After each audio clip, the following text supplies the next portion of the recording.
Hello and welcome to ANTIC, the 8-bit Atari podcast, or is that the Atari 8-bit podcast? Well, whichever. It's episode 124, and I'm your host today. I'm Brad, and I'm joined by my co-hosts, Randy Hello, everyone. and Kay. And Kay. Howdy, howdy, howdy. Anyway, let's just move on. So speaking of Kay, what you been up to? I have been busy. I have done all the things. Let's see. First of all, I every year, at the end of every year, beginning of every year, end of every year, I write a document that wraps up summary of all the Atari and other computer historical archiving, interviews, and digitization that I have done. I call it my wrapped document, and I post it on my Patreon. And I uh, just wrote my 2025 wrapped document, which is online and available for anyone to read. It's kind of, I kind of like said it in when I wrote this piece. It was like 1,200 words, and I was just like, when you're doing when I am doing it every day, I'm just like, oh, I digitized that, great, upload it to archive, or you mentioned it on the podcast, and move on to the next thing. And it's really helpful to me at the end of every year to like take a look and see like what actually did I get done this year. And it was like surprisingly a lot. I was like, oh, because I knew starting this thing, I only did 3 interviews in 2025, and oh, I feel bad about that. But I did so much other stuff. Anyway, so and things that I literally had forgotten about because I had done them, in March or something. I was like, oh yeah, that thing. So I kind of reviewed everything I did, and about the stuff I digitized, and the interviews that I did publish, and the software that I got online, and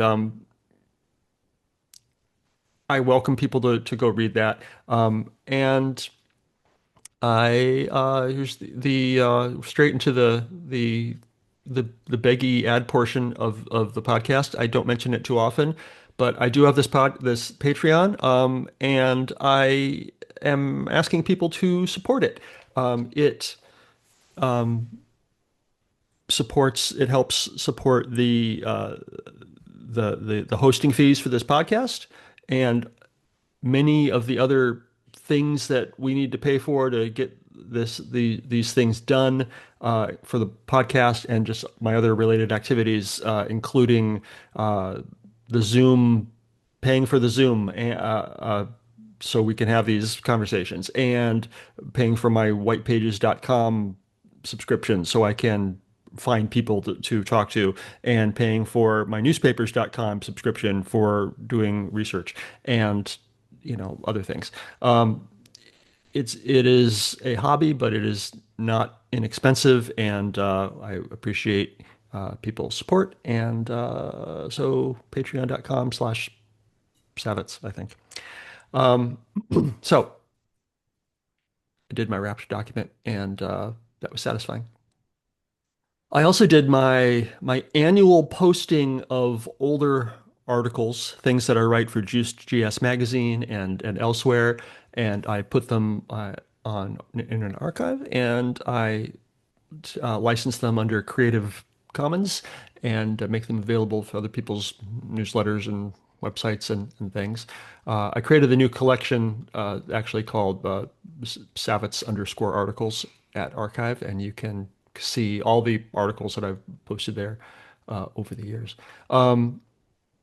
I've so mostly this is for when I write something for Juice.gs, which is the Apple II magazine. My agreement with them is they have it for a year, and then I can do what I want with it. So basically, at the end of 2025, I posted all of the articles that I had written for Juiced in 2024, and there's a couple there that I'm particularly proud of, which are now, free to read. One called what's it called?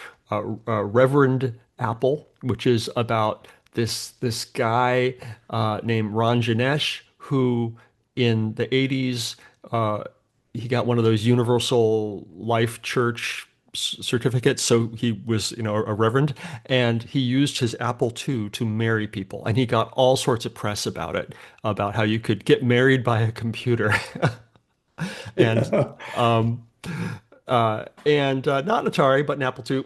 I would have used an Atari to marry people. I think Atari is the computer of love, but Never heard it called that, but it's okay. that's the name of the episode now, Computer of Love. Um, Yeah. anyway, so I interviewed him, and he gave a great interview, and I did this article called "What's Your Love Language," and that's a fun read. Um, and I did an article about the hardware that did the graphics on the game show the old game show Tic Tac Doe, hosted by Wink Martindale. That was those graphics were run by 9 Apple II computers, and so I researched that and did an article about that. So I did that, and then as I was looking at my old files on my computer, I found a couple that I had written for, see, one that I written for Proc magazine. Remember Proc magazine? I RIP. do. Um, Hmm. so I had written an article that I'm not sure they actually published. I don't know, called Finding Randy, and it was about the process I went through for finding Randy Glover, not you, Randy Kindig. Um, I thought it was about me. Gosh, I'm um, disappointed. So I wrote this in 2016, and just a little article about Jumpman and what it took, what it kind of just a fun little article about what it took to find Randy. And then I also found an article that I had written, I think also for Proc, called the Making of Antic, which is the story about how this podcast got created, um, and how we've basically found each other on Twitter. And I 20 wrote this for 24 in 2014. Um, and I think that, let's see, that I wrote it for Proc as well. I'm pretty sure they published it. So anyway, so that's online now, and there's a lovely picture of the three of us at Vintage Computer Festival together. And Probably the one from Southeast, yeah, right? yeah, Yeah. Southeast, yeah, in 2014. Hmm. Yeah. Anyway, so I published put those on Internet Archive. Um, that's kind of my end of year cleanup, the Nice. articles, the Patreon post, and all that. Do you, Katie, I thought in the past you normally set goals as well for the next year. I mean, have you Yeah, gone through that process? yeah, I do that as I'm just curious. part of my little letter. Um, Traditionally, my goal has been I'm going to do, X interviews in the next year, and Hmm. um, I feel like at this point I'm not going to do interviews. I actually have a bunch that need to be edited, and I have some I want to do. But my goal this year uh, is not interview based. I have a bunch of projects started or kind of on the bubble that I want to get done, including to finish up the disk fluxing of the hybrid. I have a new batch of hybrid arch discs that I got from Robert Moore. I need to get those digitized into the Atari 8 preservation community.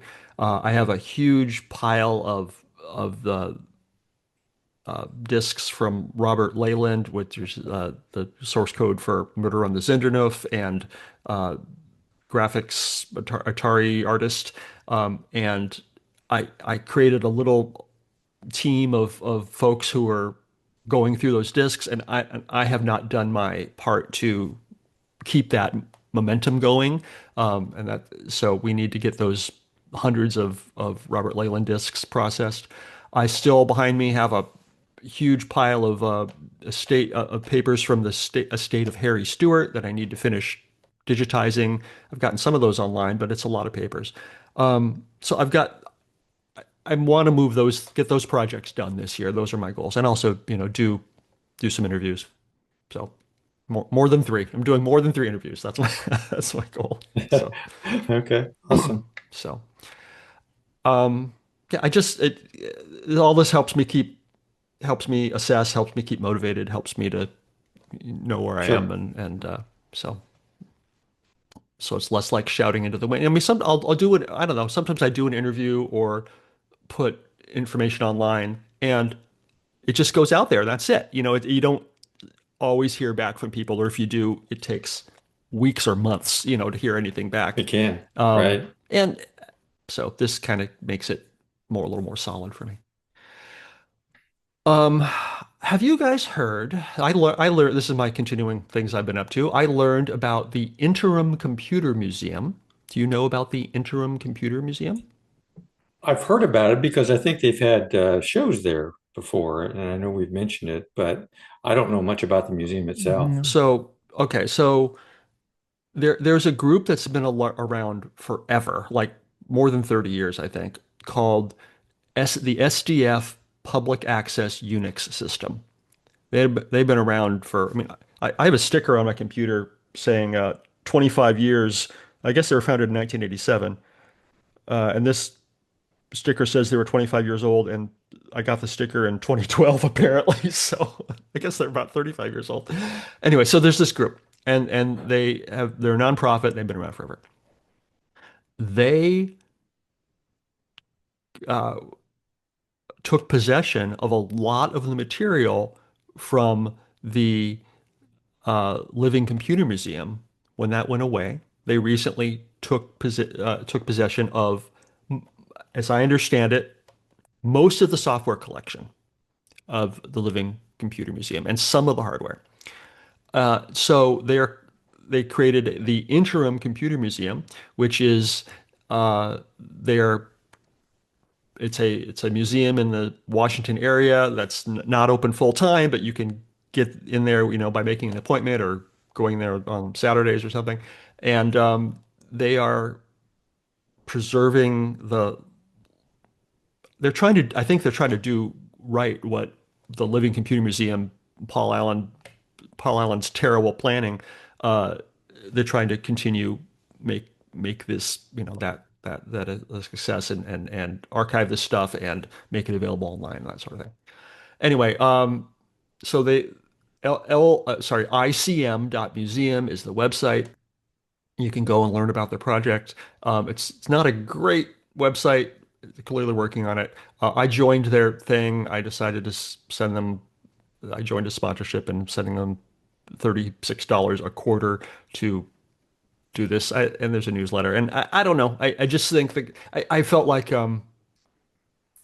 I was and am so angry at the lack of planning and foresight that Paul Allen had in the Living Computer Museum.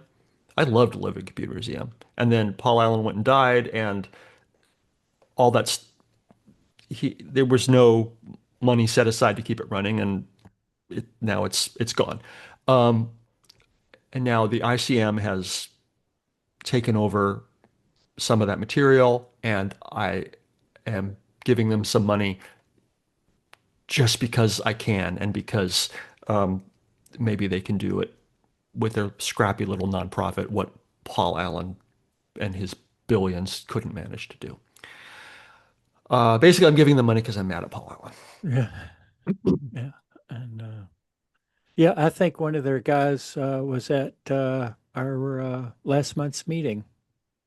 I think he was in town to visit with Lonnie, Uh-huh. and because Lonnie bought, as I understand it, as I understand, Lonnie bought a chunk of the hardware from Living Computer Museum, and it's now here in Atlanta. But one of their guys came down and was, as I understand, visiting with Lonnie, and so he came over for our monthly meeting in December, Nice. and uh, and sitting here, obviously, since I hadn't really thought about it, I can't remember the guy's name. So, You but didn't anyway, know there was going to be a pop quiz. yeah, and but anyway, it was so yeah, they're getting out and about and trying to do stuff, so Yeah. that's that's good. Anyway, Cool. I encourage people to at least check out icm.museum. They also have an events page. of vintage computing events, and it's another resource that we can check when we're doing our events list uh, every Yeah, it didn't look to episode. be very complete or very detailed at No, all. I think it's So things in the Pacific Northwest. It's a West Coast thing yeah. for sure. But I did notice that they are planning a Vintage Computer Festival Northwest, which I don't think has happened since 2019 or 2020 or something. And that'll be in Washington. So anyway, I'm going to try to make it up to that, but we'll talk about that later. Switching topics to the Big D drive. I mentioned last episode, maybe, that I had an Astra Big D drive, which is a Hmm. pretty rare disk drive. It's a tall unit with two drives in it, and both of those drives are double-sided, double density. And I got this from Robert Moore of Hybrid Arts when he let me raid his garage, and he gave it to me. And I believe I mentioned an episode or two ago that I plugged it in. It worked for 10 seconds and then it stopped working. And it's not just that I would like this drive to be working, but I have several disks from Hybrid Arts BBS that I can only read with this drive.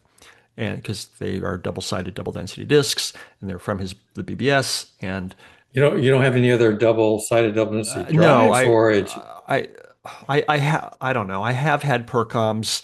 I think I gave them to Thom Cherryhomes. I had two Atari XF, what are they, XF 550 ones? 551s. Neither of them worked. Um, I I gave those away to Paul Westfall. Um, Oh, that's funny. Wait till I get to my segment. well, okay. So anyway, I went to, so this drive wasn't working. I don't know how to fix it. So I went to Paul Westfall, who is, he has a little business called 8-Bit Fix, where he fixes computers. And he used to not fix floppy drives. He didn't like them. He didn't know how to do it. He was not interested. And then he has since sort of changed. And now he does floppy drives, I think reluctantly. but but I brought him the big D drive, and I begged him uh, to see if he could get it Take a look working. at. And as Mhm. payment, um, I brought him I brought him those XF 551s that are broken.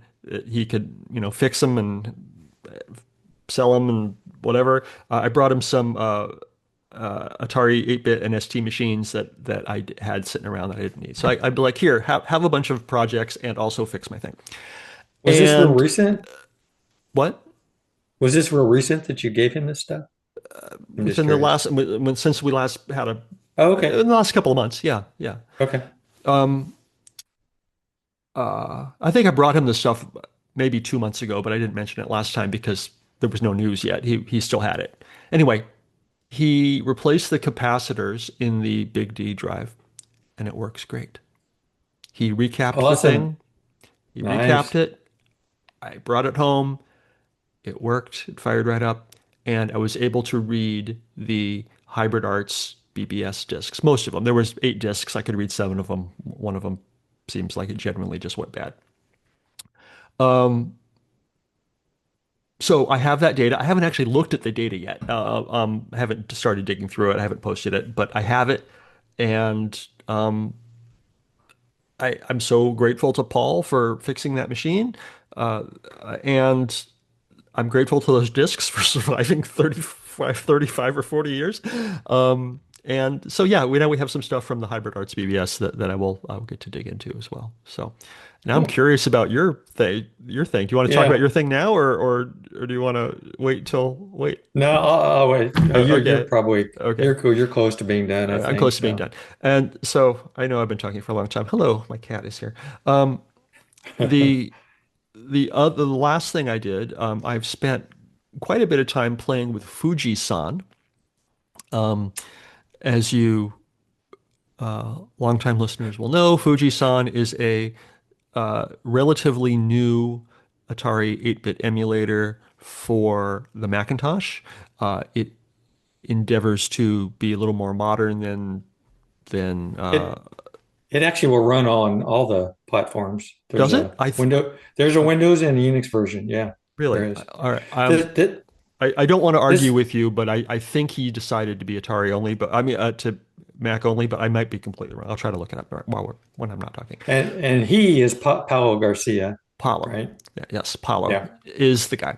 And so he's trying to one of the things that Fujisan does that I love is that it has FujiNet built in. So you can launch the thing and start using your an emulated FujiNet on your emulated Atari.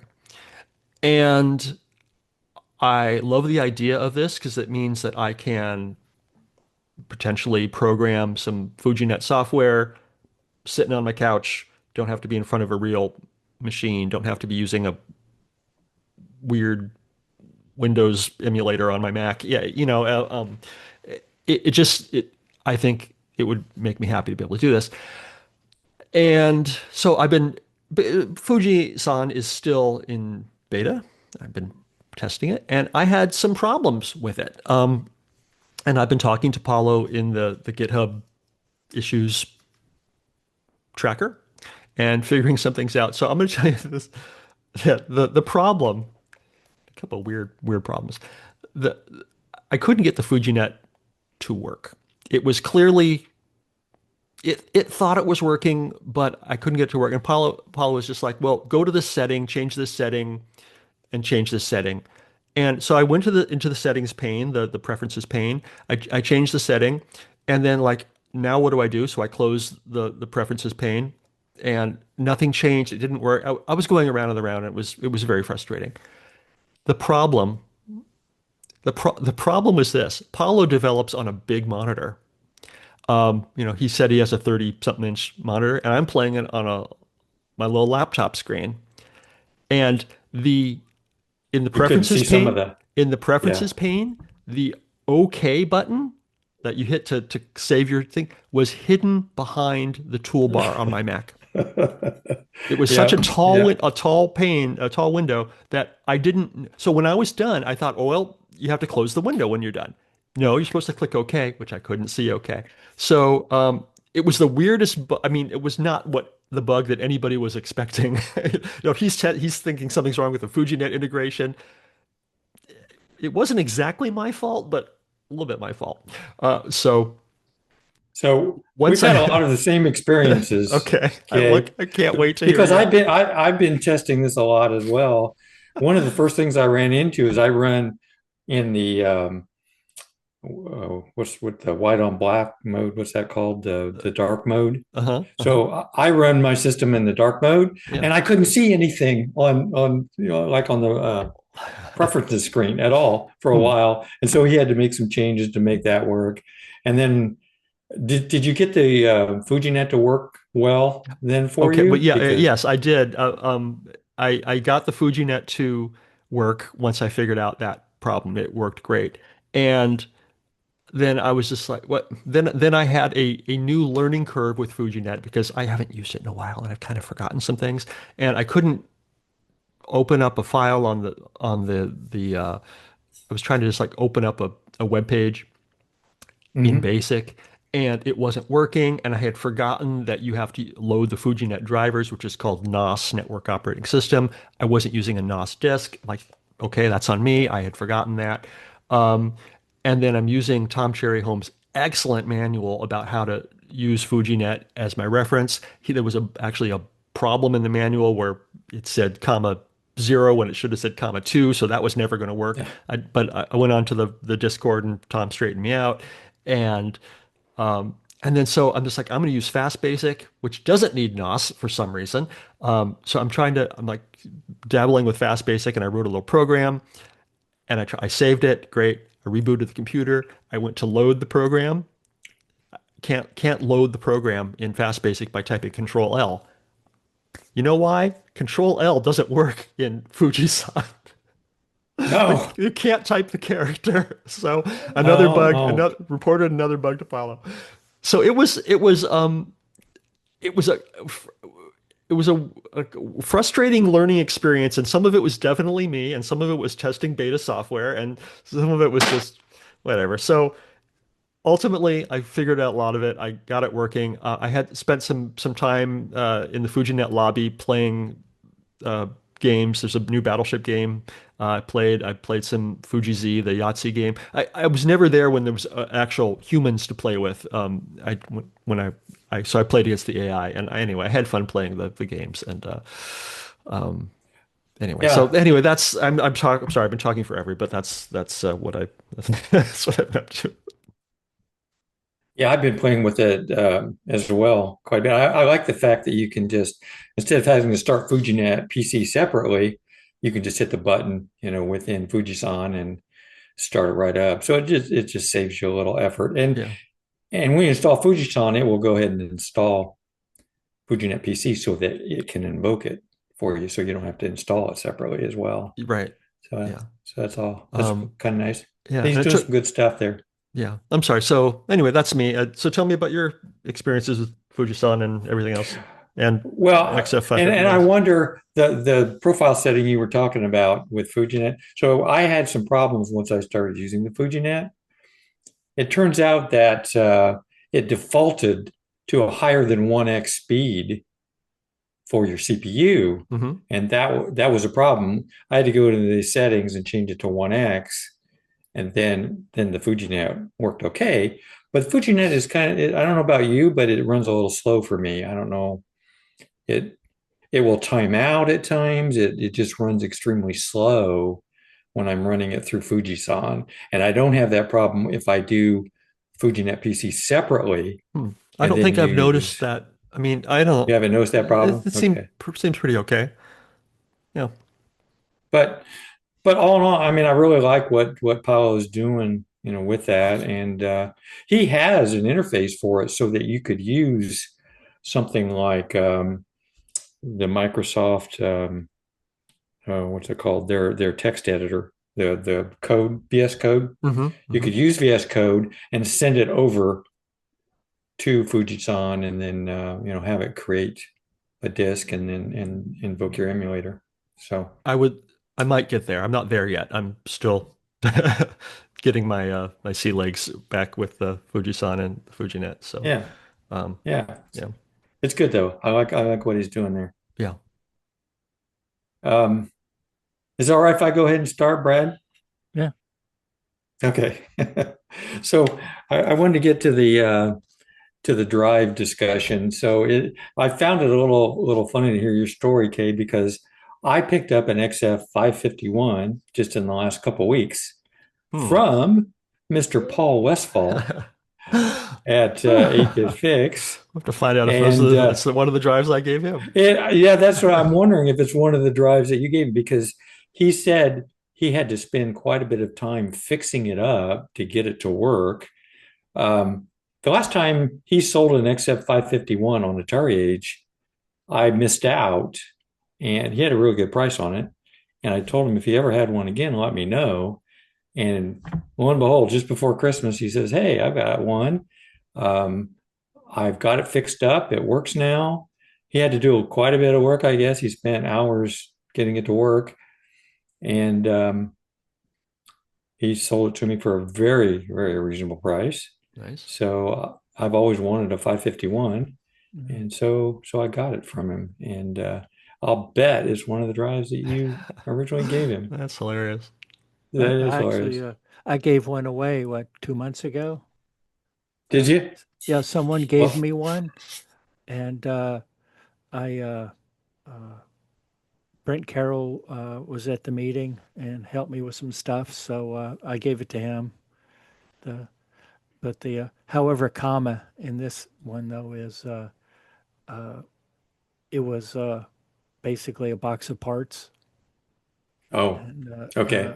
they had taken it Well, apart for some reason, and so I guess it's one of going to be one of Brent's future projects is to put it back together and see if okay. there's Well, some. I wanted one that worked. I don't Yeah. want. Yeah, that's one reason why I gave it to Brent. It's like I'm not collecting for collecting's sake. So, Yeah. you know, hey, Well, you see if you can fix it. it's nice to have a double-sided double density drive, like that. I always wanted one that matched the XE style. So, I spent a lot of time testing that. It's the first time I ever used DOS XE. I don't know if you guys have ever played with DOS XE, but I knew it supported double density, double-sided. So I found a copy of it and played with it. Um, it's somewhat different than DOS 2.5 and that ilk, but I could not get it to format a double-sided double density disk. However, I got it to format double density, but not double-sided double density.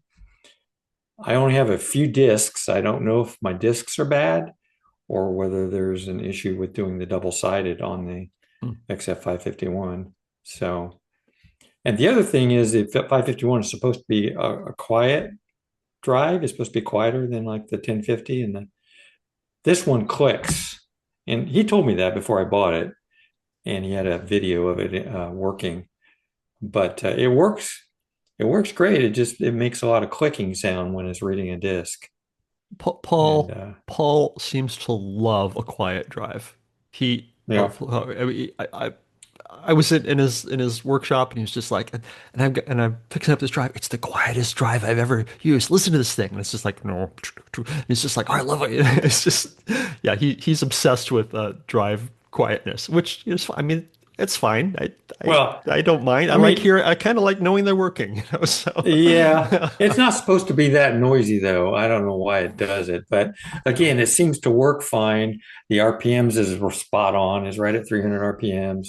So I don't know, it works, and it's great to have one. And I appreciate Paul letting me know about it and giving me a good deal on that drive. So, and Kay, for you getting that to him in the first place, probably. I assume it is yes, anyway. or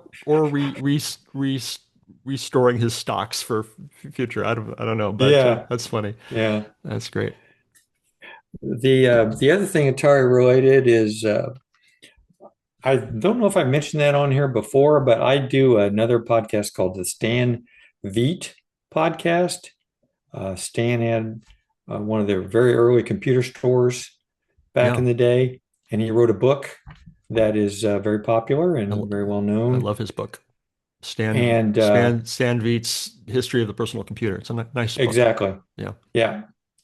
David Grealish and I have been reading the book for, we were doing just audio for some time, and then recently we started doing a video as a version of it as well.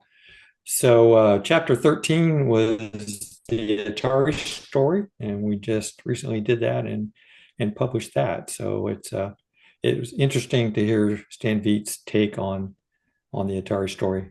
Did you But find it to it's pretty be good. did you find it to be accurate based on your It knowledge? seemed to be. Yeah. It seemed to be. The funny thing about it is the book was written in the mid to late 80s. Hmm. So, his perspective, things were still ongoing, I guess, with Atari pretty much at that point. And it, it's not as if it were written in 2026.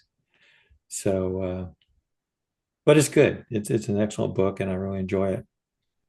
Nice.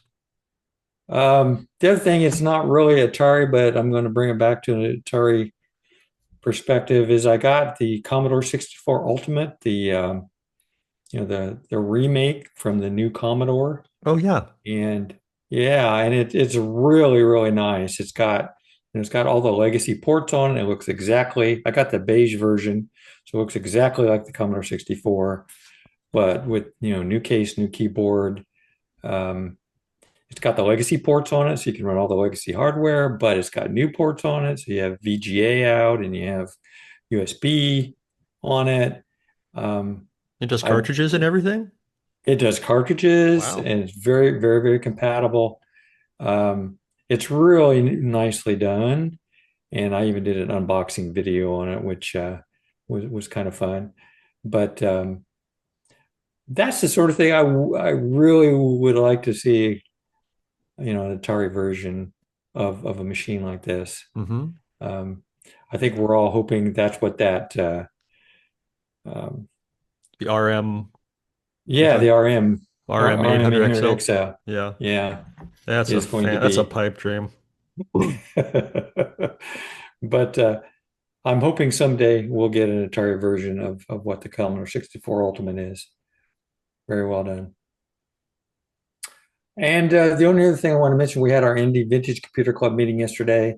I had a couple of 810s that were non-working that I had gotten from an estate sale, and I gave them to a person in the club with with the stipulation that he would try to get those working. So he brought those to the meeting yesterday, and the club spent time trying to get those 810s working. Turned out the motor was bad in one of them, so they took the motor out of one and put it into the other one. And I think they got it pretty well working yesterday. So another 810 drive back in circulation. Excellent. The other one of our other that's basically a Atari guy in the club, has an 820 printer that has a broken case on it. So he asked to have the one the motor got taken out of, and he's going to take the case and refurbish his 820 and get that all working. So that was kind of cool, kind of see some of that hardware actually get repurposed and reused. Nice. Yeah. And that's it for me. How about you, Bradley? Oh, well, I don't know how I managed it, but I've done even less than usual this month. Less And than usual. Is it yeah, possible? I think Brad, I was thinking about this. Doing less than usual. Is it possible that you could do so little that you could underflow and do everything? I did once, but it crashed, and I have no there was a memory and just it was gone. Oh, No memory, darn memory clearing. But so but it's possible. it. Should try it. Yeah. And yeah, it's we'll see. But anyway, if you were looking at the video, you can get a clue on what I've been doing this month. And I've had some eye issues and had emergency eye surgery on New Year's Eve. So uh, Happy New You know, Year. when you came on, we recently had a show that had something to do with pirates, right, in the title. I thought maybe you were just trying to follow up on that with the pirate badge. I wish. And but no, it's I'm recovering from eye surgery, so I have one eye. So it just and when you recover from a major surgery, it just you know takes everything out of you. But Yeah. I did I did inventory my Atari magazines. Ooh, Ooh, what'd you find? and uh, that I have a whole bunch of antics, and Great. I thought I actually had a full set of compute magazines, but I don't. Oh, Uh, I have a It's hard to lot. get some of the real early ones, like the I first have some of issues. the real early ones, but Oh, do you? it just I I thought I had more than I did. Either I've got another box floating around or I just misremembered. I've got a bunch of them, but um uh and I found I had a dozen issues of what is it, this Santa Clara Computer Club newsletter. hmm. Um, Hmm? and I've got to check and see if I have any of the missing ones. Odds are I've just got the bog standard ones, Hmm. but I'll see if I can get around to check, and who knows, maybe I can Please, fill please one in. do. I can borrow them and scan them or whatever. Yeah, and yeah, I've got a I bought me so I could scan photos. I bought a flatbed scanner, but it's a Hmm. single page because I wanted to Yeah. scan large photos. Uh, but it does it's a really high quality scanner, just not a fast document scanner. So Yeah. I could get them done, but we'd end up with you know, a page per file or file per page. There we go. Right. Well, that's Yeah. always that's fixable, but Yeah. So With the uh, right software, you can yeah, combine that's them. that's easy to fix. Yeah. yeah, that's true. I'm using the built-in stuff, so it's Yeah. just but yeah, that's a good point. So and if I do find one, okay, I'll let you know and we'll work something out. Beautiful. But it's been a quiet Atari month for me. I had something else and it just went away. So, it's also uh, Dane Bramage. So anyway, so let's see. Do we have anything to discuss before we go to the news? No. Nope. All I right, we'll think so. skip all that and go to the news. And the first news segment we have is on the new and updated games. And Randy has got the first one. Yes, I came across this article on Facebook, for those of you that still peruse Facebook, Oh, from Philippe Lafortune. I don't know if I'm pronouncing his last name correctly or not, but he had a whole big post about this Ultimate Atari Games database that he is building.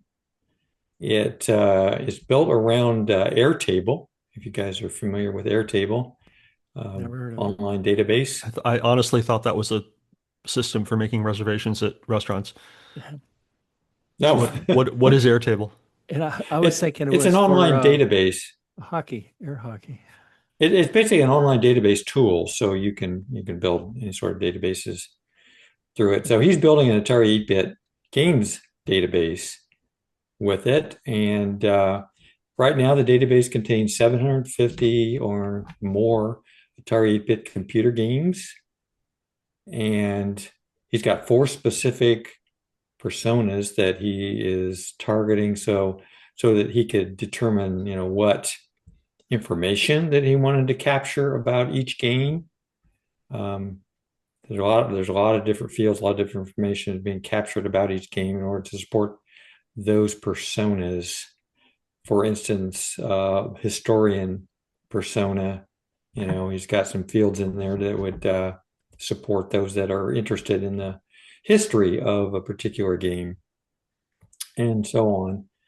But he's got some grandiose ideas here about potentially you could power a printed book volume or a proper reference website, a long-term archive for collectors, historians, and Atari fans. And he's asking that if you don't have an Airtable account, you can create a free account, but by using his link, it gives him some credits so that he can utilize Airtable and reduce his cost. So it sounds pretty interesting. It sounds like a cool project. Interesting. Neat. Well, I don't know. All I could say is I would encourage him to know what other projects are going on and not duplicate effort that's things they've already done. For instance, a8preservation.com and other, just great. Do it. But don't waste your time. Yeah, I think the nice thing about this is because it's built on top of Airtable, which is an online database, Hmm. you can really use it to power, anything else that you want that needs that data, Hmm. Hmm. and it could just pull it right out. Nice. And I don't know if the other archives are built that way or not. Okay, maybe they are. I don't know. Okay, we have Randy found a bunch of different games that we're going to quickly go through. Atari Party Panic version 1.2. Andy Diller released an update to the small Infocom style adventure that he's started and released last year called Atari Party Panic. This release fixes all bugs. Okay, Andy, do we ever do we ever want to say it fixes all All bugs? bugs. All bugs? This release fixes all bugs and makes Yeah. it playable. A simple, quick game you can finish in 10 or 20 minutes. Um, a little uh, cute interactive text adventure that catapults a low-key Atari computer enthusiast meetup into an unexpected mystery. Atari Party Panic. Nice. Next. Okay. The next one is Carcer from H4 Pillow. And I guess these are petroleum lubricants. Anyway, so it's a multi-platform game. Uh, and I guess his name is actually Haplo or whatever. But anyway, Carcer is your goal is to escape the dungeons, but each step you take, you have to drop a coin behind you, and it says you can't move. Uh, you can't move with zero coins. You have to, but you can go back and pick up the coins you've dropped. So it's a puzzle, a light puzzle game for escaping the dungeons, and it's 32 levels. They get progressively harder, and it looks, the graphics are simple, straightforward. But then, hey, that's what you really want in a puzzle game like this, and it looks very interesting. So check out Carcer. The next one is one called Overflow Santa. I know we're past the Christmas season now, but it was a new Christmas game put out from the AWA team. And Kay, I know you've interviewed these guys, so maybe you can pronounce their names. I pronounce their Eric? names AWA. Yeah. AWA. It's the two Okay. brothers and the friend, right? Right, Yeah. right, exactly. Um, so it actually was a game published in the July 85 issue of ANTIC and then redone recently.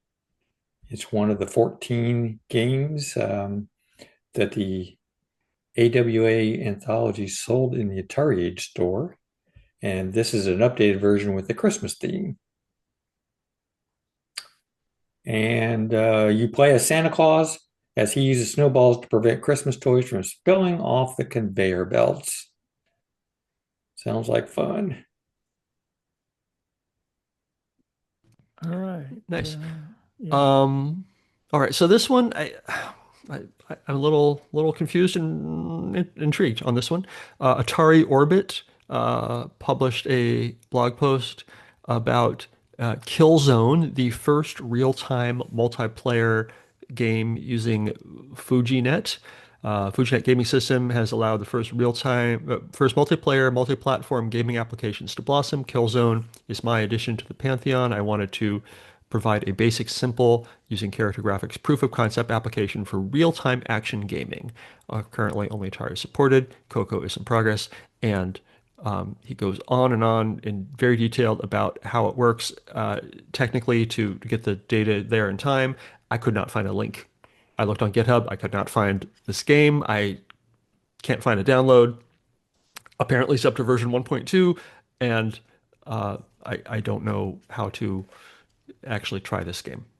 But I'm intrigued, and So I don't know. where is it, Andy? Where is it? Yeah, Andy Diller, where is All it? right. Um, yes. So anyway, that is intriguing, and I want to know more about that, Andy. Okay. Street Fighter 2 for the Atari 8 bits has been released. It's in cartridge and digital form. There's uh, a usually long thread over at Atari Age, like 25 pages of thread on this. But hey, it's a released game. You can get it, uh, um, and it looks good. It looks good. If you want to It play does look Street good. Fighter on your Atari 8-bit, uh, it it holds up.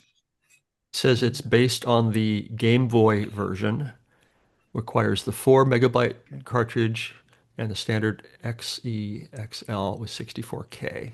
Works NTSC or PAL. Yep. And A lot of excitement about this release, it seemed like online. Neat. Okay, and we had an update from Thom Cherryhomes about pole position. He has modified the race designer for pole position so that it can save its tracks across the internet over FujiNet or on FujiNet, and so that you can share and play your design tracks on pole position.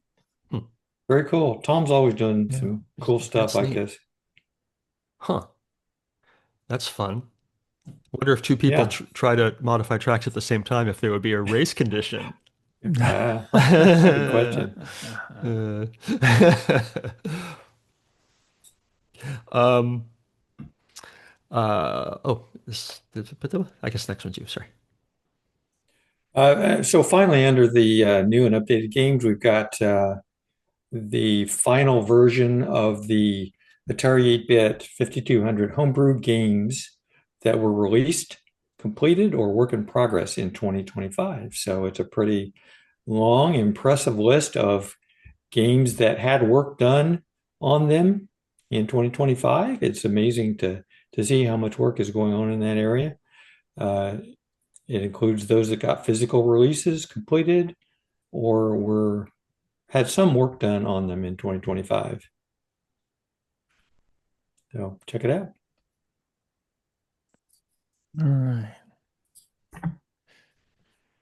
Okay, so moving from games to boring software. Boo, boring Boring software. software. All right. It's that's not true because some of it is quite interesting. And then, well, hey, uh there's something about the New Year's Disc 2026. Tell us about that, Randy. Yeah, so it's a disc that's been put out for several years, once a year in January, basically, a disc is created with some demos that had been created the previous year. And so a 2026 New Year's disc has been created. And among the intros and tunes is the conversion of 3D Monster Maze, a famous 1981 game for the Sinclair ZX81. But yeah, there's some good stuff on there. I did check out this disc and go check it out.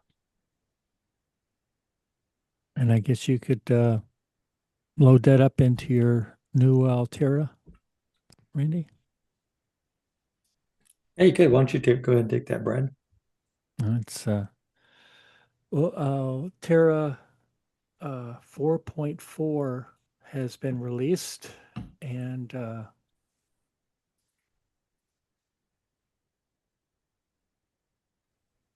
I have to be careful speaking because some automated entity just thought I was talking about her.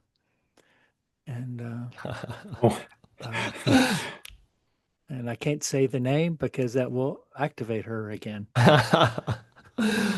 So if it's, you can probably figure it out. Anyway, the Phaeron released version 4.40, and it's accuracy improvements in ANTIC and Pokey. Well, we don't need accuracy improvements. We're totally accurate. 100%. New devices were added, including the pill, black box floppy board, Speedy XF, CSS multiplexer, and the XM301, plus fixes for XBXE, I'm sorry, VBXE, the 850, and some modems. Display updates. One of the things nice about Altirra is all the devices it supports. Oh yeah. I mean, anything that's ever been created for the Atari it supports. Yep. Seems like. And He's improved display and direct 3D support, uh, input updates for paddle noise. Okay. Is that less paddle noise or more paddle noise? Oh, Whatever you want. yeah, I guess. And debugger improvements, recording support for audio, and quite a couple items there. And so hey, I'll have to get the latest version. All right, Randy, what is this? So I did some searching just to make sure that we've never ever talked about this software, and I can't imagine how it ever escaped our radar. It's called ASAP, another slight Atari player. I could not find that we had ever talked about it. It is a Atari bit computers tunes player for modern computers and mobile devices. So there's a new version of it that just came out. Um, it says the software emulates the Poki sound chip and the 6502 processor to allow you to play the Atari 8-bit chip tunes on modern computers and mobile devices. It's free software, and you can get it for Android, Windows, Mac OS, Linux, or even run it in a web browser. So there is an archive with Atari SAP music that you can play using this player with over 8,000 songs and over 200 hours of total playback time. That's a lot of Atari chiptunes. It's Nice. sorry, No, I was sitting there thinking about getting that set up so I could listen to the chip tunes. I got so wrapped Yeah. up in you should your do that. Get some and big speakers, and yeah, you can rock out. yeah, and Neat. I like putting chip tunes and stuff like that on while background music while I'm working, and there's no lyrics to be distracting. So anyway, all right. Publications. We've got a couple to talk about. Um, and Randy, the new Computes Gazette. Oh, Show the it's picture. got Burger Becky right there on the cover. It does. It does. So this is a December issue. And for those of you that are watching, you might guess I'm holding it up. And there is an article in here. It's an article. It's got our logo. Did you write that Uh, article, or did someone else write that article? Some Brian Cox has a regular column Uh-huh. in this magazine called Podcast Corner, Mm-hmm.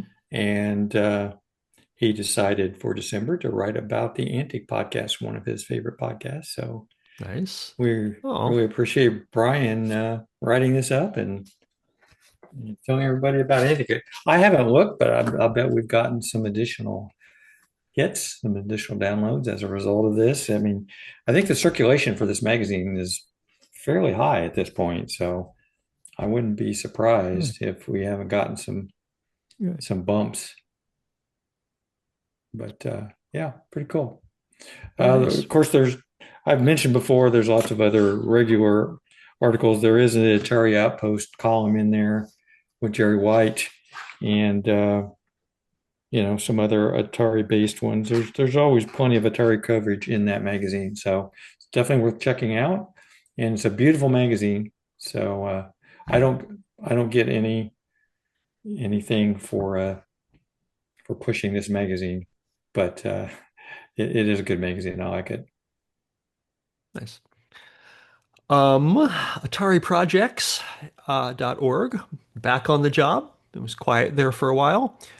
But we are graced by Jason Moore has graced us with some new article topics, including connect your Atari 8-bit computer to a live bulletin board system. Explore the Atari Basics website and sign up for the Atari Insights newsletter. Explore the Atari Protos website to learn about unreleased or rare software and games for Atari 8-bit. And play poker with your friends using FujiNet on an Atari 8-bit computer. Those are all articles posted in the last month or two. And yay, I always enjoy seeing that stuff show up on my RSS feed. So And Jason does a really good job with these articles, and makes it really easy for you to participate and run through it. So excellent. right. Well, he mentioned the Atari Insights newsletter. Mhm. The January issue has come out, and there is a YouTube channel, by the way, as well. John produces some videos once in a while. So in this issue, he did an Atari-based weather station, or he's got a series of articles he's going to do about writing software to build an Atari-based weather station. And he would like you to follow along. He's got a new series on the Atari 400 Mini, and talks about OSS Basic Excel, or there's article about Basic Excel, an action article, and a joystick workshop that lets your Atari interact with the real world. So some nice articles in there. Yeah, I'm gonna have to follow along with this weather station. My home weather station crapped out recently, so Hmm, maybe instead of buying a new one, I can build one. We'll see. there you go. Fun. Perfect. Yeah, that looks like a fun topic. Look forward Mhm. to following that around, following that as he does it. I mean, Okay. Let's see. Updated hardware, including modern upgrades.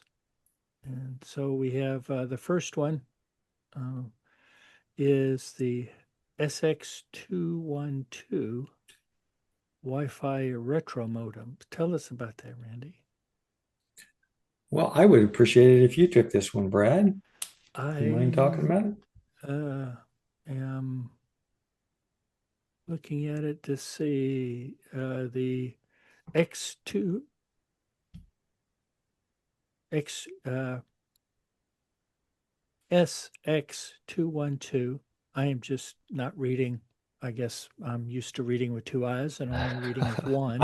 I can understand that. can only Do, read do half as you? fast. Yes. And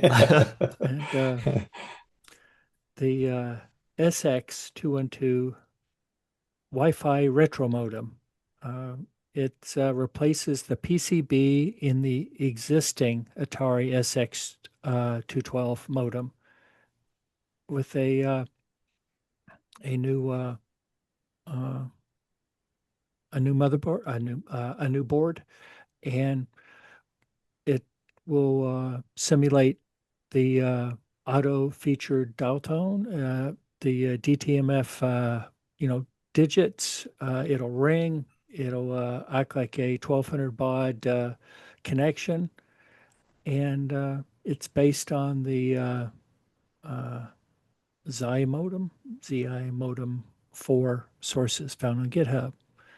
But it's interesting. I had never heard of this before. The plugs into the SIO, so it's limited to about 1200 baud or so, something like that, and but it allows you to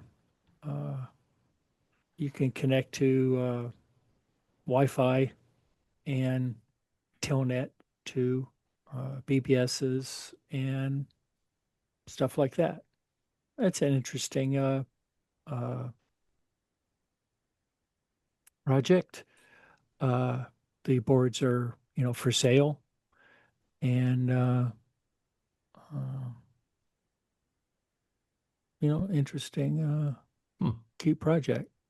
$99 I plus shipping plus PayPal fee plus tariff plus Yeah, tax and license and dealer prep.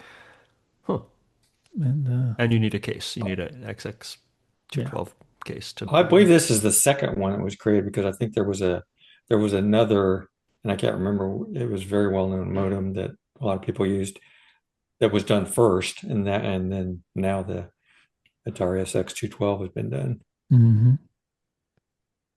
Yeah, And we might have mentioned, yeah, a long time ago, we might have mentioned someone did this with one of the Yeah. common Yes. Hayes modem, or but not Hayes, but one of the USB, the US robotics, I think. That might be what it was. Yeah. Yeah, yeah, that seems familiar. But neat. I'm glad they did it in a sure, Atari you form know, factor. you know, um, options. Hey, you can always. It's always Options. cool to see new projects. Hmm. It keeps the hobby alive. Right. I saw this on Blue Sky, um, which is not a new project. This was someone's old project. This is called XL Expander, which is a prototype add-on for the Atari 800 XL machines. Atari Scene News posted this. This device was shown at the Taco, Texas Atari 8-bit computer owners meeting. This is called XL Expander, a prototype add-on for the Atari X 800 XL machines. And this looks like it plugs into the behind the Atari computer, plugs in through the what's it, the PBI slot, is that what it's called? The well the port back there that no one ever uses. And there's a picture of this thing. It's got a bunch of ports on it, and there's an ad for it. It was sold for $329. It said the XL Expander body unit, constructed of heavy-duty aluminum, comes complete with a built-in power supply, all back panel connectors, and fully assembled main circuit board and one printer interface card with a 64K buffer. The main circuit board simulates the three Atari 800 RAM slots and has a 5 combination parallel serial card slots. Plug the XL Expander now for these options and more. There's a list. There's modem interface, printer interface, RGB interface, voice synthesizer, EEPROM programmer, burglar alarm controller, fun, telephone answerer, robot controller, coprocessor for CPM, uh, extended RAM up to 512K, multi-cartridge board, floppy or hard disk controller. So basically, this was like It's like the a, 1090 a XL. 1090 XL. Yeah, yeah, Yeah, it seems like, and you could put all these different cards in it, right? yeah, yeah, exactly like a 1090.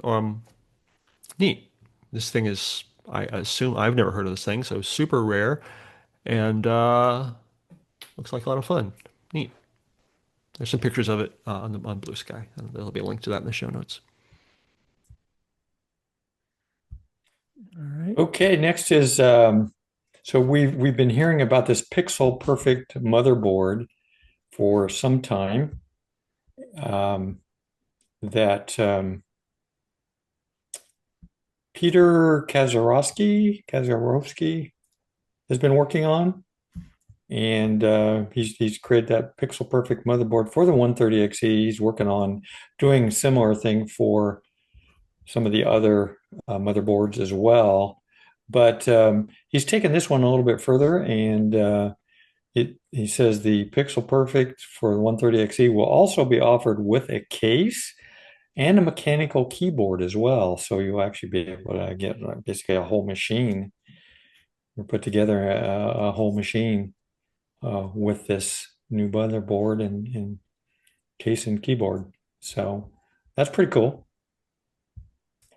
I think it might have some improvements on it as well from the original board, but it wouldn't be the same as like the C64 Ultimate.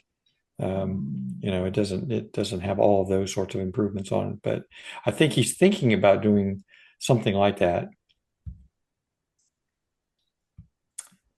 And then there were also was I came across a 3D printed Atari XL style joystick that somebody made, and you can see the model on Maker World, and it's just cool looking. It's just got that Atari XL style to it with the black and white Yeah. color. I'm gonna have to make Yeah, one of these. I like that. there you go. Yeah. Let us know if you make one, Brad. All right. Love to see it. Then you know you'd have a working joystick at least, right? Yeah. Yeah. Brad's got a problem with getting working joysticks. Yeah. Yeah, yeah. And there's a joke in there, but I'm not gonna go for it. Okay. Yeah, you know. Well, let's Yeah. not. So just speaking of not working, or sort of, uh, today I was looking in the U.S. Amazon website, or store, and just the Atari 400 Mini is no longer available uh, in the U.S. version in the U.S. Amazon. Who knows? I haven't checked other countries whether that's a thing or not. I suspect it is, but I called it's it. and I called it, didn't I? yep, Last time and, we said it was 30% off or something, and I was just like, they're getting rid of inventory. and yep. So the and it's still available at Atari.com, but it's 30% off at Atari.com. So that tells me that they're clearing the stocks. At least, Maybe that that's my means they're going to guess. come out with a full-size Atari 800 XL version. Yeah, could be. We'll see. Who knows what the I forget the company that makes them. Uh, makes them for Atari, but I think they're knee deep in Play their on. Play on. uh, knee deep in their yeah. What's the same well, is it the same company that does the Amiga 500 Mini? I believe so. Okay, because they're doing an Amiga 1200, but it's not a Mini. Right. Full-size, We mentioned right? this Hmm. last Something. episode, Yeah. because yeah, it may have been delayed, or maybe the Yeah. delay is over now. I want that. I Yeah. I want the non-mini. Yeah. Did you So if it's, did you pre-order it? No, I didn't. Yeah. Should I? Maybe. I'm gonna Yeah. wait. I think it's not due till like mid 2026, is it? Yeah. Yeah, I think Yeah. yeah, let's look it up. I think it was like March or April or something. Amiga 1200 computer. Let's see. Um, I'm just getting ads for monitors and stuff. Um, I thought it was June, and I thought That's what I pre-ordering thought. something 6 months ahead was like, Yeah. I don't know yeah. if I want Oh, to here do it is. that. The it's called the A 1200, or it looks like Thea, Right, but it's the right. A. Um, and it says the item will be released June 26th, 2026, Okay. $190. Yeah, Full-size replica of the Amiga 1200. which Yeah. is not a bad price, I don't No. think. No, Yeah. And but I'm gonna wait because yeah, I'm gonna keep an eye on it though, for sure. yeah, I'll make the interest on my money. And Yeah. but I don't think they charge you till it ships, but it's no, Amazon. Who that's knows? true. If you buy Who it through knows? Amazon, they won't Yeah. charge you until it ships. That's true. That's true. Here we go for our other section. What? Other might be my favorite section. It's the catch-all. It's the Mhm. potpourri. It's the It's this the didn't fit anywhere interesting else. things. This is the This And don't weird. fit anywhere else. Yeah. Yeah. and Um, I saw an eBay item that excited me. Someone was selling the the film version of uh, the movie about Atari computer camps called The Magic Room. Um, they had the big film spool for sale. And I have talked about the Magic Room. I've interviewed people who were in the Magic Room. It is a beautiful movie about being in the Atari summer camps. It was kind of a promotional thing made by Atari. There were three versions. There was the short trailer version, like I don't know, 7 minutes, and then there were two longer versions. And I am unclear actually which version this is, whether it was the Don't quote me here. There was like a 25-minute version and like a 40-minute version, something like that. I suppose this is the shorter version because it's on one reel, but I don't know much about film. Anyway, it was for sale on eBay. Uh, just for giggles, I put a bid on it, a low bid, which did not win. Um, it ended up selling for $633 for this film. Wow. Yeah. Who wanted it so bad? I mean, why? I don't know. And of course, it's impossible to know. If you're listening to this podcast and you want to out yourself, then certainly let us know. I hope it ended up in a museum or something. If I won it, I would have given it to the Strong Museum. The reason that I personally didn't go crazy trying to get this, besides the fact that I didn't want to spend $633, was that this film, in my opinion, has been digitized well enough. There are very good digitization versions of both full-length versions of the film. One of them I had digitized myself from U-matic tape, so very high quality. You could see the foam grain on it. And then the other version someone else did years ago, and it looks great. So the only reason I would have wanted this would be to digitize it, then give it to a museum. And so I didn't, anyway. But $633 for this Atari film, and I'm curious to know who purchased it. The other thing, an update on the Atari Hotel, which we have mentioned before. I think pre-COVID, we had talked about they were talking about making an Atari branded hotel, and COVID happened, and launching hotels, is tricky and whatever. But it seems the idea seems to be back. Um, I saw this article in many places. I chose one at people.com. It says a playable Atari themed hotel is coming.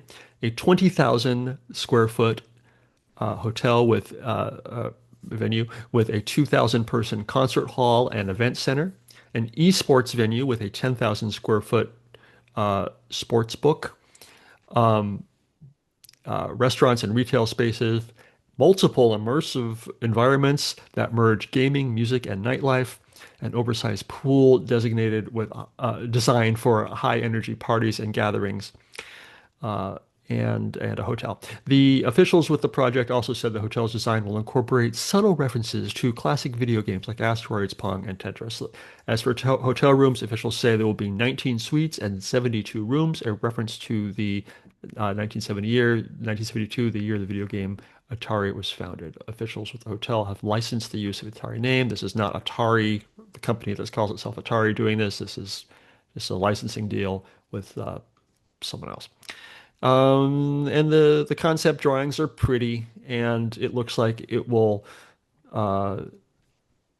be a migraine in hotel form. It's just very, very bright, very smushy, very, very. I'm totally gonna. I'll be there. I will. Yeah. I'll Got be there. got to at least check it out, right? Yeah, check it out. Yep. Um, Yeah. so I think we should record a podcast episode from there as soon as it We opens. should. Okay. We should. All right. Let's Tweet do out there. that. Oh, I didn't. I don't think I said the city. I'm sorry. I don't think I said Phoenix. it. Phoenix, Arizona. So let's pop out to Phoenix when it's built. We will check it out. We will do a podcast from there. Yeah. Okay. It's It's on the calendar. The date. yeah, and slated to begin construction next year, which would be 2026, and what 3 year? What do you guess? 3 year build time? Sure. I don't know. I don't Yeah, I know. mean, I don't know. 'Cause, I've seen hotels in Vegas be built in 2 weeks, so it's hard to know. that's true Probably too. true. But I have no idea how fast Phoenix, so Right. but yeah. All right, yeah. And finally, I wanted to mention that host of the Computer Chronicles, a show that many of us have enjoyed and watched, host Stewart Cheifet. He died. He was 87 years old. He died in Philadelphia, or he was from Philadelphia, Pennsylvania, and he died on December 28th, 2025.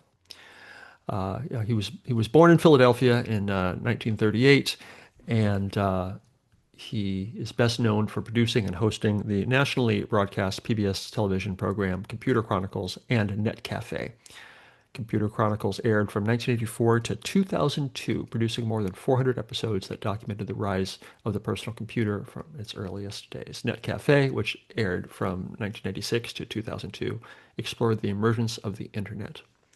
Both programs were widely regarded as visionary, capturing the evolution of personal computing and the early development of the digital age. Yeah, I was really sad to hear this. I had the honor of interviewing him for Floppy Days for an episode and got him to come out to Tandy Assembly one year and met him in Mm, person. Just a great guy and did a lot of great work, and a lot of people remember Computer Chronicles. sure.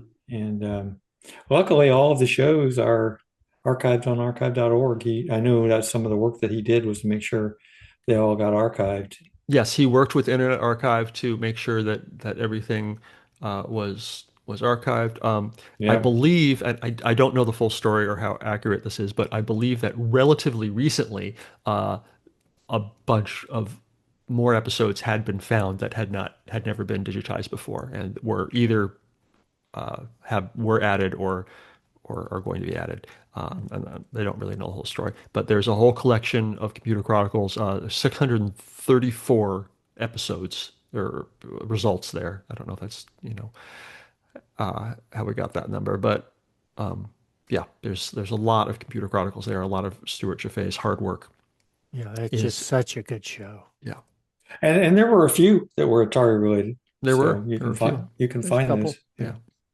And the ones on archive are digitized from U-matic, so they look crispy. They look great, way better than something just VHS tapes or something Yeah. like that. Yeah. All right. Okay. We have some upcoming computer shows. Yay. And I think we should just talk about the ones through May because there's so many here. Yeah. Okay. all right, if you say so, you're in charge. Sorry. That, I'm just poking at Randy. I know. I know. All right. Vintage Computer Festival Montreal is our first one. It is January 24 and 25 at the in Quebec. That's where Montreal is, last time I checked. That's in Canada. Yes, Mhm. I believe so. Unless it's moved, it's still there. And I don't take, actually, I shouldn't really joke because I don't take anything for anymore. So, somebody get Then the we next one? have then we have the Vintage Electronic Expo, which is January 31st at the Oakland Expo Center in Waterford, MI, Michigan? Michigan. Michigan, not Michigan. Minnesota. All right, Michigan. Yeah.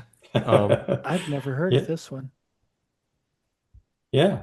which is Yeah. easy, I There's guess. Vintage Computer Festival SoCal, which I think this is like the fourth iteration now of it, or third or fourth. I went in 2022, 2023. It'll be February 14th to 15th at the Hotel Farah Event Center in Orange, California. You can see people like Jason Moore that we talked about. Joe DeCure was at the one that I was at because it's out in his area. So you might see Joe there. So, if you can get there, you should try to go. And this next one is also in my neck of the woods, Indie Classic Computer and Video Game Expo, March 20th through the 22nd. So it's earlier this year at the Wyndham Indianapolis Airport in Indianapolis, Indiana. Then VCF East will be April 17th through 19th at the InfoAge Science and History Museums in Wall, New Jersey. I just bought my ticket or my hotel reservation. I will be Did you? there. Mhm. I will be there the 18th and the 19th, not the 17th. I'm still trying to clarify whether I can get there or not, but I hope so. I hope to be there. Excellent. Midwest Gaming Classic is April 24, 25, and 26 in the Baird Center in Milwaukee, Wisconsin. VCF Europe is May 1st through 2nd in Munich, Germany. And the Vintage Computer Festival Pacific Northwest 2026 will be May 2nd to 3rd at the Tukwila Community Center in South Tukwila, Washington. This is the one put on by that group I mentioned before, the SDF interim computer, SDF.org interim computer museum people. It's a drive. It's a 3 hour drive for me. So I might no, we'll see how it goes, but I'm planning on driving up. I'd like to see that. Sounds like fun. All right. And finally, no, not finally. There's next, the penultimate for this list is VCF Southwest, May 29 through 31st at the Westin Dallas in Fort Worth. It's at the Fort Worth Airport. And finally, if you're in the UK or can get over there, Retrofest 2026, May 30th through 31st at the Steam Museum of the Great Western Railway in Swindon, UK. Man, I'd love to be able to get to that. Yeah, me too. Just trains, and that's old computers and old trains, Is that STEAM as in STEAM Museum or STEAM as in Science, Technology, Engineering, Arts, and Math? Yeah. Is STEAM, you mean STEAM trains or STEAM trains? Train. Okay. Yeah, it's let's find out because I'm pretty sure I looked last time, and it's because it's the Museum of the Great Western Railway, which is my giveaway that right. It's got to do with trains, yeah. And it has to do with trains. Nothing to do with science or technology. Yeah, we don't, trains, yes, it's trains. Did you make up that acronym? No. Okay, or is that a real thing? That's a real thing. You've heard of STEM, right? Yeah, science. I have heard of STEM. Well, some people say STEAM because you're adding arts into it. So it's a, I don't know, maybe it's a Oregon thing. And okay, we don't want any art in our anyway. No art in our science. Yes. They, mutually exclusive, oil and water. We don't need no stinking arts. What are right. we talking about? Okay. And the strange places we go on these podcasts. All right. Speaking of strange places, there's YouTube. Oh, your transitions are getting good. It certainly can be strange. Have you seen some of the videos out there? Yeah. All right. So I found a few that I thought were interesting. FujiNet Battleship now available for the Atari 8-bit, Apple II, Coco, and MS-DOS platforms. Thom Cherryhomes created a nice video showing all of this in action. So go find an Apple II person to beat up on for FujiNet Battleship and play over FujiNet. I have played it. It is fun. I mean, I've only played it against the AI, but the AI is vicious, man. Is it?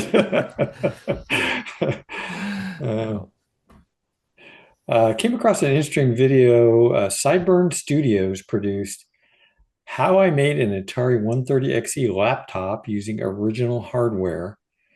So this guy had created one before, but this is a later version of what he has done. He 3D printed. He got a large enough 3D printer that he could print the entire laptop case without having to split it in halves. So he made some other improvements to the hinge mechanism and so on. But it's got a built-in screen and it's a portable 130XE, and kind of cool. Take a look at and be a fun project. There is a video that John Zilke of the Atari Basics created. He calls it the Atari 8-bit second maturity, where he talks about unfinished Atari hardware brought back to life. Some of the modern video and audio upgrades has been created for the Atari 8-bit. FujiNet, the steady stream of new software coming out. So it touches a lot on like the current state of the Atari 8-bit line and all the things, all the really cool things that are available for it. So he did use AI to help create this thing, but I think it was well done.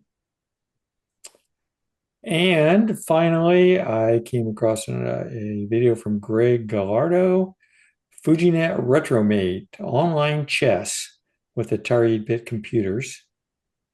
So he's been using FujiNet, and there already was a project called RetroMate, which was a front end for modern and retro computers that lets Apple II, Commodore 64, Atari XL, and so on with the right hardware connect to the free internet chess server at freechess.org.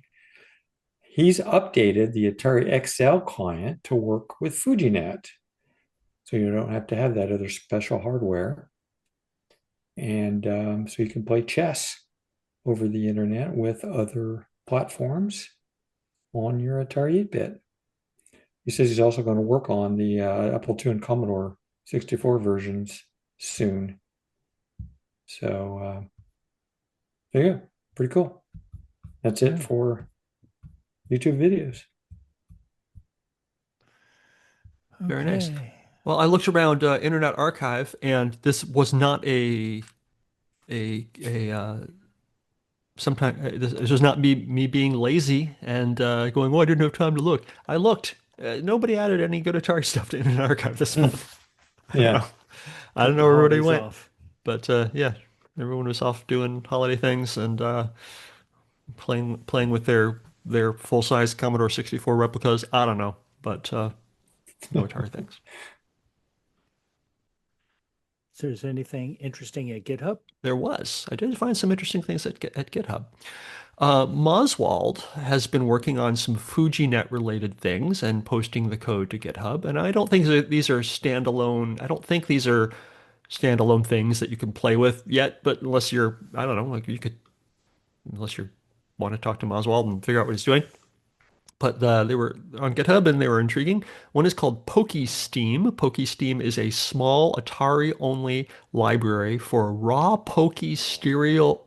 Let me try again. Raw Poke serial streaming that targets the FujiNet UDP stream slash MIDI maze style communication. It configures Poke with the MIDI maze timing and hooks the operating system serial vectors for IRQ driven RX/TX. What does that mean? I don't know. Is it intriguing? Yes. Are we I'm sure it's doing, cool. are we Yeah. doing communications, MIDI maze style communications somehow involving Pokey? I don't know. Sounds like fun. And the other one, also from Moz, is called UDP Pokey Sample, attempting to use direct calls to Pokey on Atari 8-bit to send data over UDP with FujiNet UDP stream mode. The Atari client configures Pokey for MIDI style serial timing, hooks the OS serial vectors for interrupt-driven RX and TX, and sends a fixed test string after the user presses enter. I don't know. Yeah, are we playing, we sending music sounds over? I don't know. I don't know what it is, but I'm here to make you feel interested and check out the project and talk to Oswald about it. There's something called Atari Forge, which there's hardly anything there. This is something someone named Rick Colette has posted it. The Forge language and ecosystem for Atari 8-bit computers. And there's hardly anything there. And I don't know what the Forge language is, but Either. I looked it up and it could be, I mean, the AI is giving me like, oh, I don't know, it could be a bunch of things.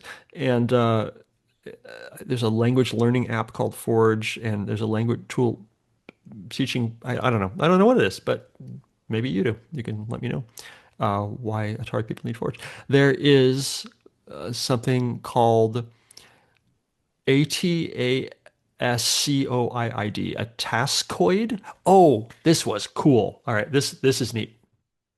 Not fooling around. I watched the YouTube video about this, uh, which I'll put a link to that. 1K a taskoid is one of the smallest breakout style games ever made for the Atari 8-bit family, just 998 bytes. Uh, it's about as much as 10 lines of text in a Word document. But don't let the size fool you. Packed into this tiny game are 32 levels with 120 on-screen colors and made entirely from a ASCII graphics, making it possibly the most colorful breakout clone on any 8-bit machines. You can play it solo or with a friend. You need a joystick. Although I haven't played it, I have watched the 4-minute YouTube video of it, and it's really quite impressive looking. I mean, it's just like you'd be like, this was made with less than 1K. It looks like a fun little breakout game. Um, anyway, so that's the code for that. All 998 bytes of it is available on GitHub. You should check that out. And finally, another thing, I don't know what it is. GitHub tends to confuse me quite a lot. Something called Rachel Atari 800, a render-only client for the Rachel card game written in 6502 assembly for the Atari 400, 800 XL, and XE. It says includes some FujiNet. And so this is posted by an account called Rachel Multiverse. It is a card game, says one card game for every platform ever made. We're implementing the Rachel card game on every computing platform that exists, from the Fairchild Channel F 1976 to modern quantum computers. If it can compute, it must run Rachel. Uh, I'm, and sure enough, that's why I found the Atari thing, because they also have GitHub repositories for ColecoVision and Intellivision and ZX Spectrum and MSX and DOS and Commodore 64 and Game Boy. So I don't know if what this card game better be fun if you're gonna if you're gonna be able to play it for every computer ever made. Yeah. That's what I got. Okay, well, I guess it's that time again. It's time for listener feedback. Yay. Randy, you want to take the first one? Yeah, so this is the one Katie forwarded to me. Apparently, Kevin Packard sent this to you, even though it was meant for me. I'm not sure exactly why, but Kevin Packard goes by the Atari channel KPAC. And in the last episode, I had talked about the electric typewriter that I had gotten that has a serial port on it, and that I was planning on hooking my Atari up to it to use it as a printer, basically. And I've got a module that will allow me to do that. So he sent an email saying he did some work getting an Atari to 850 to serial dot matrix printer, which is basically what this electric typewriter ends up being, working back in 1988. He found the PDF file he submitted to the Western New York Atari Users Group newsletter that might give you a means to an end. I can remember getting the cord wired was a bit frustrating until it started working. There's not much more I can remember that isn't in the file. Mention it in the podcast if you ever get something to print out. Well, I haven't actually got anything to print out yet, but I'm mentioning your letter anyway, Kevin. It is helpful. The article was kind of cool because it talked about how you can redirect the P device in the Atari to go out the serial port on the 850 interface, and so that anything that's written to use the P device, it'll just go ahead and ship it out to your printer. So I'm going to give that a try. I think that is very helpful, and I really appreciate Kevin sending this information in. Might just be what I need. I'll report back if I get it working. All right. Beautiful. Okay. Paulo Garcia writes, "Hey guys, thanks for the great episode." You're welcome, Paulo. We did it just for you. Mm-hmm. And here's Paulo's another one. the Fujisan guy that we Yeah. were talking about earlier. And although I haven't used it at all, and he includes a GitHub link to the 8-bit workshop MCP is to enable AI to control the emulator. MCP, or Model Context Protocol, is an open protocol that AI tools like Claude Code, Carcer, Codex, etc. can use to talk to external sources. It is funny because Fujisan will have something similar. I have created the TCP server in it to basically allow remote control, which can include AI tools. For that, the missing piece is an MCP server that makes the interface. Is this kind of like, is this, and that's, thank you for the email, Paulo. I think we were asking about this last Uh-huh. episode. We didn't know what this was. This is one of the right? things I found on GitHub, and I just did my usual, Right. I don't know what this is. Somebody explain it to me. Yeah. And here comes Paulo trying to explain it to me.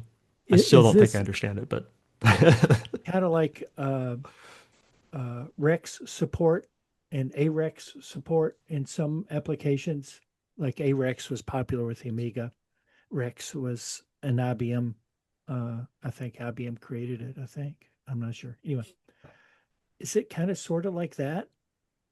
I don't know. Yeah, I mean, it sounds like it's just a software interface that allows you to control that software. So And basically, I think this is similar to like using VS Code.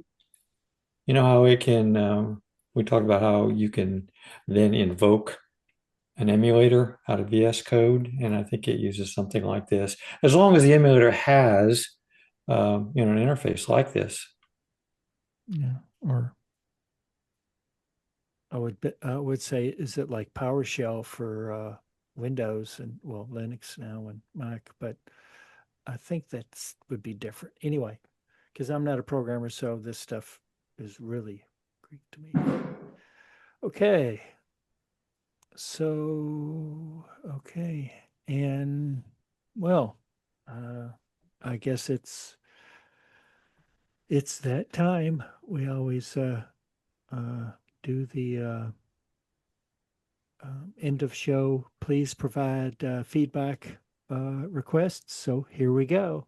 It's the time for us to request your feedback, like we just had, and so you can tell us about MCP and all that, because we do MCP love is the hearing. master control program in Tron. That's what I know. Right. That's right. Yeah, yeah, That's what I know it he's a is. bad guy. And which it's anyway, yeah, and uh, anyway, the please provide feedback. We've And befuddled yeah, Brad. it's not hard right now. Well, it's never been hard, but we do love hearing about your memories of the Atari 8-bits. We're very interested to hear about if you have a project of any type, hardware, software, whatever. And Personally, just working on yourself, yeah, it's fine. yeah. And okay, I don't want to know that. That's TMI for me. Don't even touch that one, Brad. Yeah. So if you're doing something, creating software, hardware, whatever, let us know about it, and share. There's many ways you can contact us. You can contact us via email at antic@ataripodcast.com, and Randy's going to tell us about Blue Sky. Sure. So our handle there is at Atari Podcast at bsky.social. And our website with show notes and all the links we've talked about is at www.podcast.com, which means I've left Kay with the Facebook page. Yay. His favorite. Here's what you do. You go to your phone, you find the Facebook app, you delete it. And then you go to Blue Sky and you enjoy us there. The end.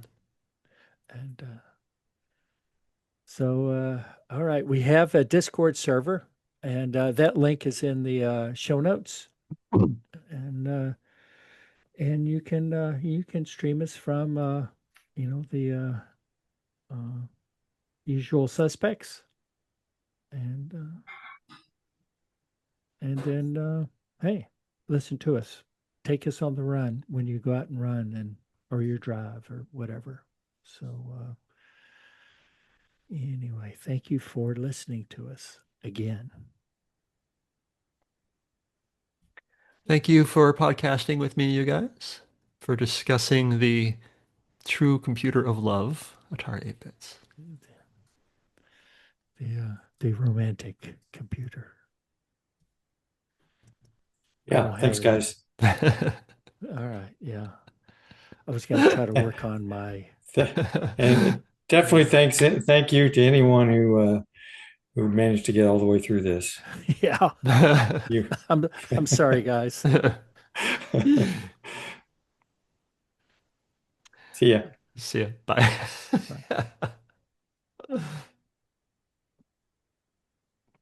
That ended on a weird note, but Yeah. okay. Hey, so what else is new when when Brad's when Brad's in charge?